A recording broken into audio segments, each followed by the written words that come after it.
Vijayawada central నియోజకవర్గంలో ప్రజా సమస్యల పరిష్కారానికి కట్టుబాటుగా సింగ్ నగర్ లోని సెంట్రల్ నియోజకవర్గ ఎమ్మెల్యే కార్యాలయంలో ప్రజా దర్బార్ కార్యక్రమాన్ని ఘనంగా నిర్వహించారు. ఈ కార్యక్రమం ప్రభుత్వ విప్ సెంట్రల్ నియోజకవర్గ శాసన సభ్యులు బొండ ఉమామహేశ్వరరావు ఆదేశానుసారం జరిగింది. ఈ ప్రజా దర్బార్లో తెలుగుదేశం పార్టీ రాష్ట్ర కార్యదర్శి మరియు సెంట్రల్ నియోజకవర్గ కోఆర్డినేటర్ నవనీతం సాంబశివరావు, ఎమ్మెల్యే కార్యాలయ కార్యదర్శి గంటా కృష్ణమోహన్, ప్రభుత్వ పిఏ భార్గవ్ తదితరులు పాల్గొని ప్రజల నుంచి వినతులను స్వీకరించారు. ప్రభుత్వ బొండ ఉమేశ్వరరావు గారి పిలుపు మేరకు ఈనాడు సెంట్రల్ నియోజకవర్గ ఎమ్మెల్యే గారి కార్యాలయంలో ప్రతి వారం జరుగుతున్నటువంటి విధంగా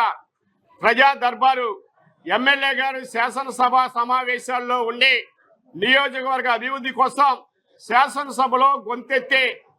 కావలసినటువంటి అన్ని అంశాలని ఆ శాసనసభ సమావేశాల దృష్టికి తీసుకొచ్చి తద్వారా నియోజకవర్గ అభివృద్ధికి పూర్తి స్థాయిలో అక్కడ నిమగ్నమై కూడా నియోజకవర్గ ప్రజలు ఎటువంటి ఇబ్బందులకి గురి కాకూడదు. ప్రతి వారం ఏ రకంగా అయితే వారు దరఖాస్తులు చేసుకున్నారో తక్షణమే యుద్ధ ప్రాతిపదిక మీద ఆ సమస్యలన్నింటినీ కూడా పరిష్కారం చేయాలని పిలుపునిచ్చినటువంటి నేపథ్యంలో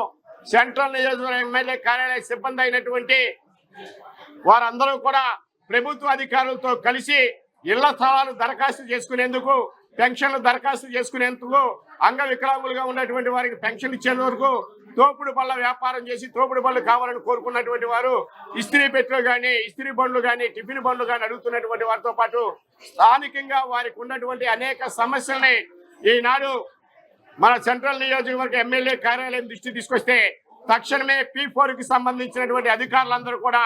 ఆయా శాఖలకు సంబంధించినటువంటి దరఖాస్తులు పరిశీలించి యుద్ధ ప్రాతిపదిక మీద పరిష్కారం చేయడమే కాకుండా మిగిలినటువంటివి రాబోయేటువంటి 3-4 రోజుల్లో కూడా పరిష్కారం చేసేటువంటి దశగా కార్యాచరణ రూపొందించారు.